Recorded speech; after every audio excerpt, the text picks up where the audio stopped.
Welcome. This is Jane Gardner, and welcome to Solopreneur Success Strategies. And today is World Domination Wednesday, where we talk about you and your customer. On today's show, we'll be talking about the different customer buying styles. So, to give you an idea on that, there is different buying styles for customers that you have to consider.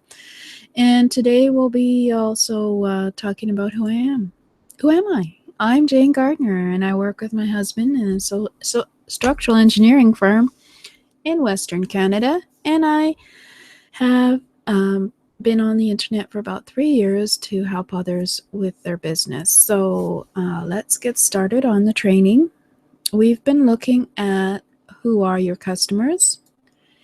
And who are your customers? Well, everyone is not your customer. As Seth Godin says, you have your customers who they want what your solution is to their problem, or they want your solution to fulfill their desire, and they're willing to spend money on it.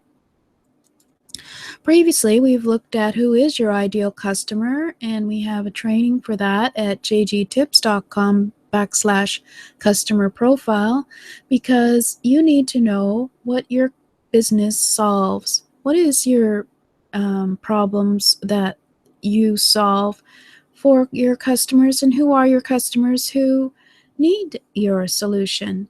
So you have to define your ideal customer profile, and then how to use your research to craft your messages and use tracking tools to see if you're measuring your success at contacting your ideal customers.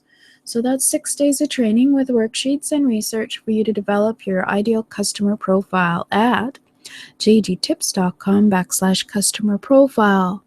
And as you know, there's over 3.3 billion internet users online today, and you should be able to do messaging that will contact your ideal customers as well as other customers. So we have to figure out first who is your customer, and then define them and figure out what they want and get going selling it to them. So first off, we had a look at in the last couple of months, who is your customer? You know who are your ideal customers. You know what they want that you can give them. You know where to find your ideal customer. You know when and how they like to buy. And then you also know that there's an ideal customer experience. We had a look at that. And you know how to provide some of the features of an ideal customer experience. For those who missed those episodes, you can catch up on them at jgtips.com/YouTube. So we've been now discussing how to convert prospects into customers, because we've done our research, we've looked at our demographics, we've looked at the personality, attitudes, culture, and values of our ideal customers, and looked through media to find them in magazines, websites, social media, government research, and we looked at their purchasing behavior, and when do they like to buy, and what is their strategy as far as buying, what are they looking for, and what are they using currently, and who are our competitors. We've done all our research, we know who our customers are, but was also knowing who your ideal customers are is great, because then you can convert them easier into buying what you have to sell, because ideally you match your customer in terms of their need. But of course, you can also sell to other people as well. For example, you could have a young mom who wants to earn some extra income by doing a business, and I could have a mature lady who's looking to start her own business to make some extra revenue for traveling, as well as a young woman who is working for someone else and tired of it and would like to start her own business. Well, I could use that as the ideal and be of wanting to learn a new business.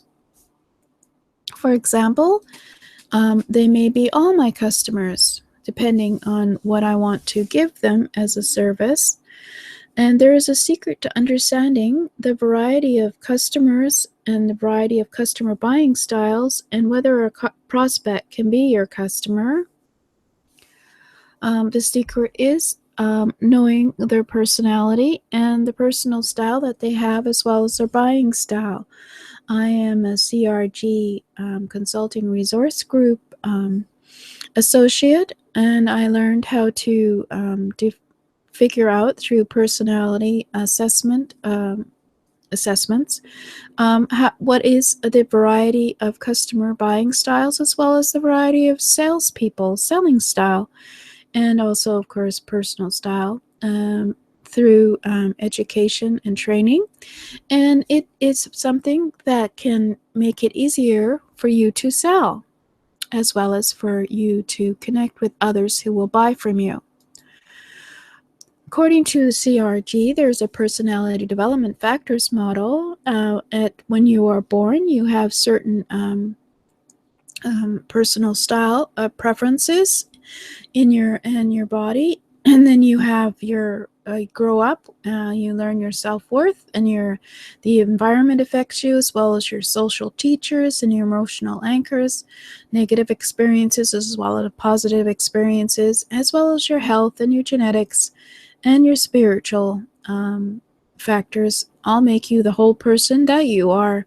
But underneath it all, there is a certain ways that we all interact. It's called the four spirits, according to Aristotle. But they may be all your customers because, according to the personality development factors model, each person has their four personal style factors in them.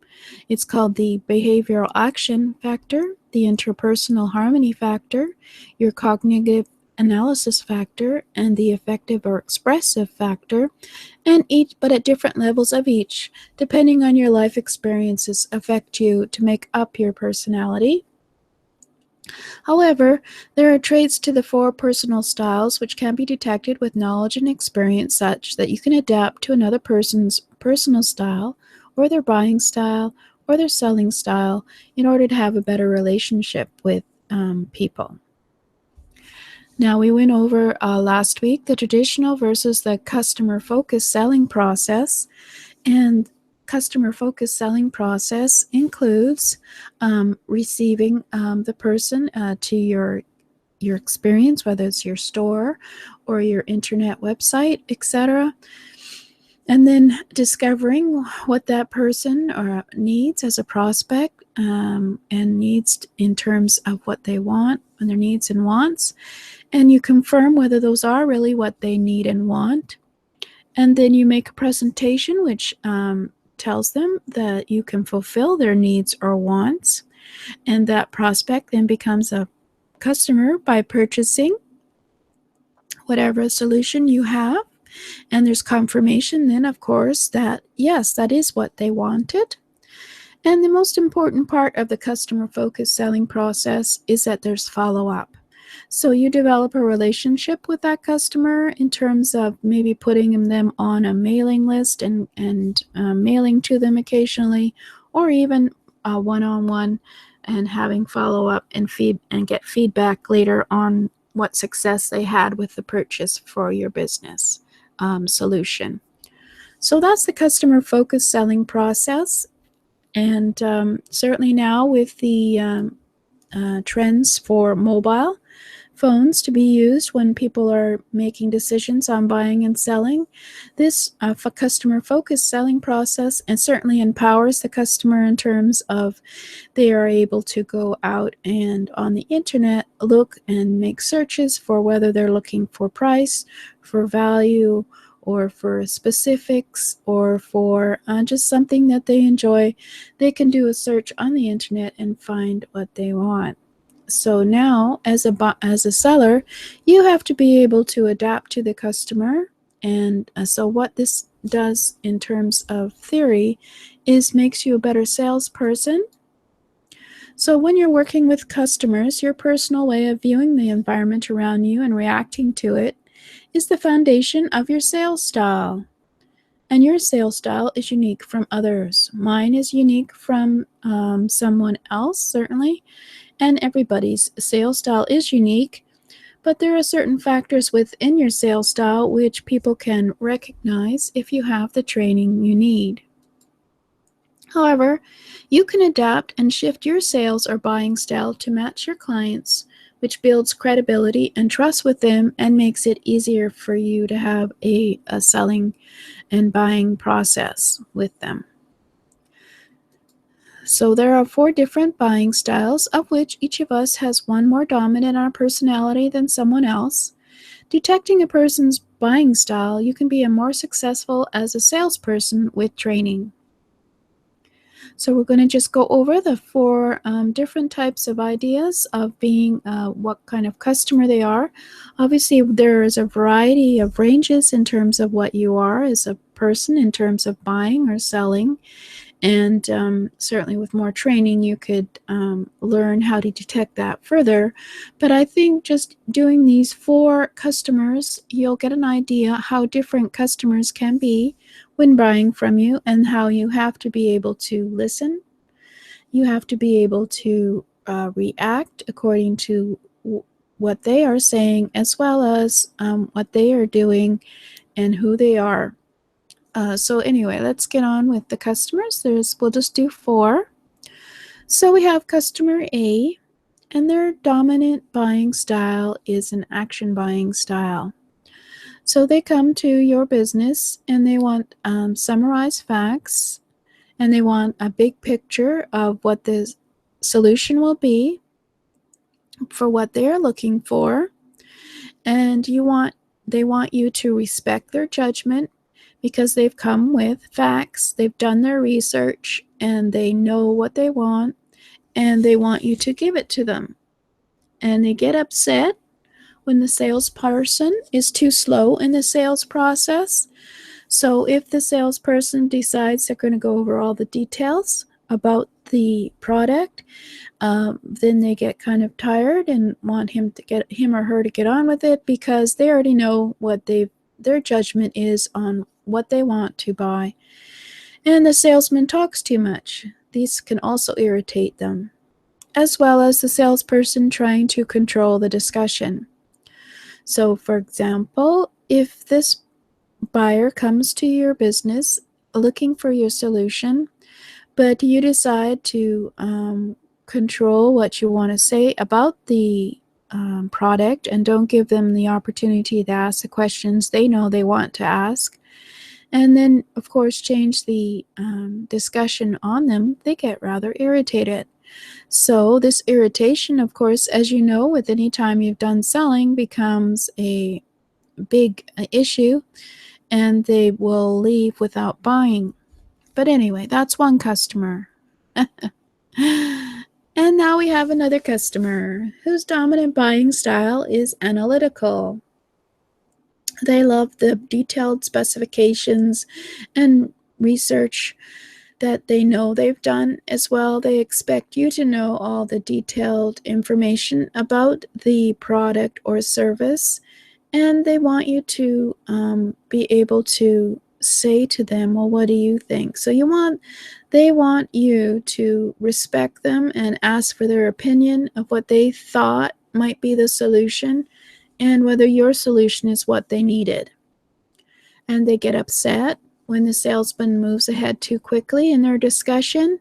So the salesman doesn't answer all the questions about the solution, for example, and just rushes them and doesn't give them time to think about what you are telling them. Because there's also a brain factor when it comes to that we can go into at another time if you take the training, in terms of how we react to the environment that we are in. And the salesman becomes too personal with them. Some people don't like that kind of personal type of thing where they ask how they're doing, or ask things that really have no relevancy to what solution they're discussing. So there's another customer for you, totally different from customer A. And now we have another customer C, and their dominant buying style is harmony. They want you to make them feel important and effective, and they want you to be patient during the process. They may ask you how you're doing because they enjoy interaction with people, and they get upset when a salesperson may get angry or mean in terms of discussing even someone else in the office, for example. Doesn't have to be being mean to someone who's in harmony, because the interpersonal dominant buying style it's the relationship that's important to, as well as making contact with another person. So they don't like it when the salesperson rushes them into making a decision. And they don't like it when the salesperson is judgmental of them or of other people. So there's another customer for you, and our last customer. And of course, we're all different levels of all these buying styles, but for this customer D, their dominant buying style is expressive, and they listen and give them chance to speak. So you have to be willing to listen to what they want to say and give them a chance to speak, even if it's something about the weather or why they thought the solution was so great, and maybe what the problems they're having with it, or what the problems they're having in life. And sometimes they tend to wander off into wanting to know more about you rather than the solution. And they want you to take care of the details for them. They're not really interested in the details of the solution. They just want to know that it is the solution, that it will give them the return on investment.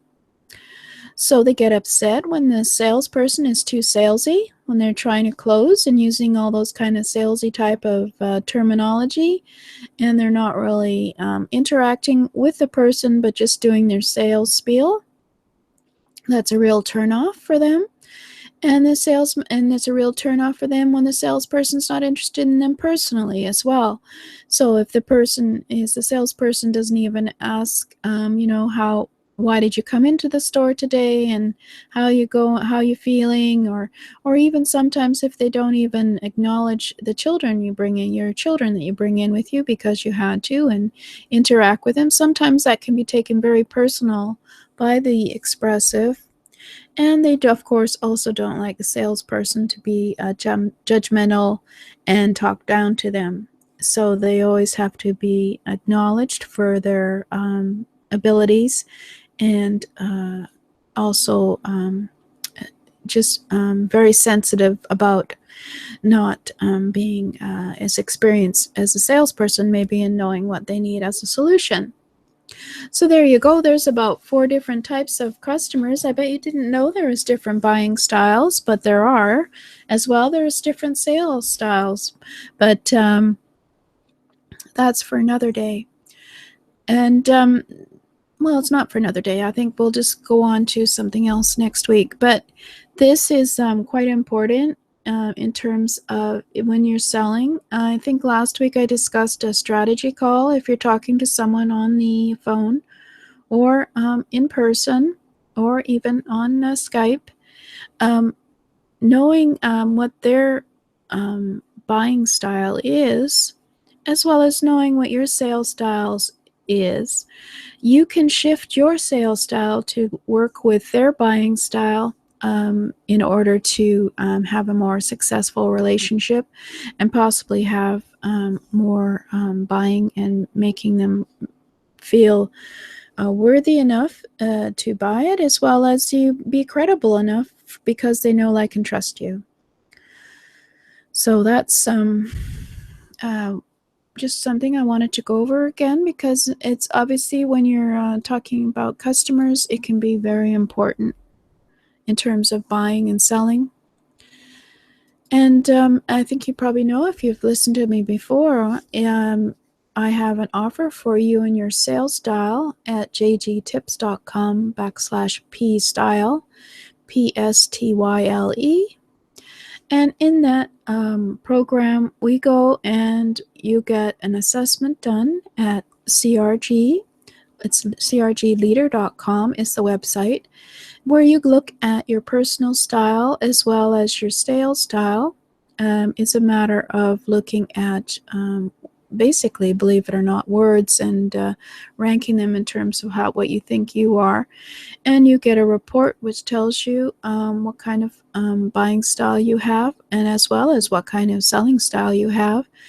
And then there's training on becoming more customer focused in your selling and establishing the readiness and willingness levels of being able to change, whether it's to change you or to change your customers, and understanding credibility and how it is given, because it's given, is people know, like, and trust you. So there are certain things that you have to do in order to have it given to you as that you are a credible person. And of course, being credible, you can sell much easier. Identifying your preferred selling style, as well as determining a customer buying style and how you can shift and be able to have a stronger relationship, and because you can adapt to their buying style using your selling style that they find more attractive. And of course, knowing all these things and how to do it, we're creating an action plan in terms of making you a more successful salesperson. So that's at jgtips.com/pstyle.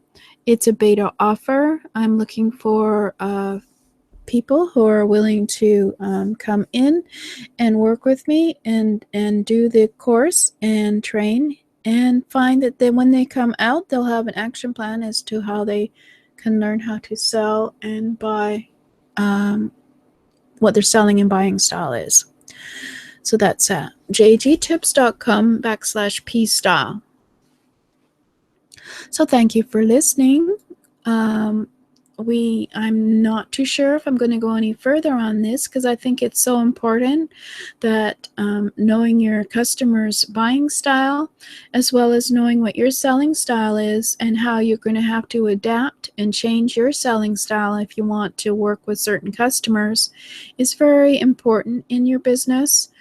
Even if you don't have personal contact with customers, there are ways that you can create a sales page that has the things that reacts and helps the different customer buying styles to interact with your sales page and get the information that they want to, that they enjoy in terms of getting a sale from them. So this is Jane Gardner, and I'll have to think about what I'll be talking about next week, because this is so important that I can't go any further with it without you having a personal style assessment done at crgleader.com, which I have done, of course. So we'll talk about probably customer service again next week. Thank you for listening. This is Jane Gardner.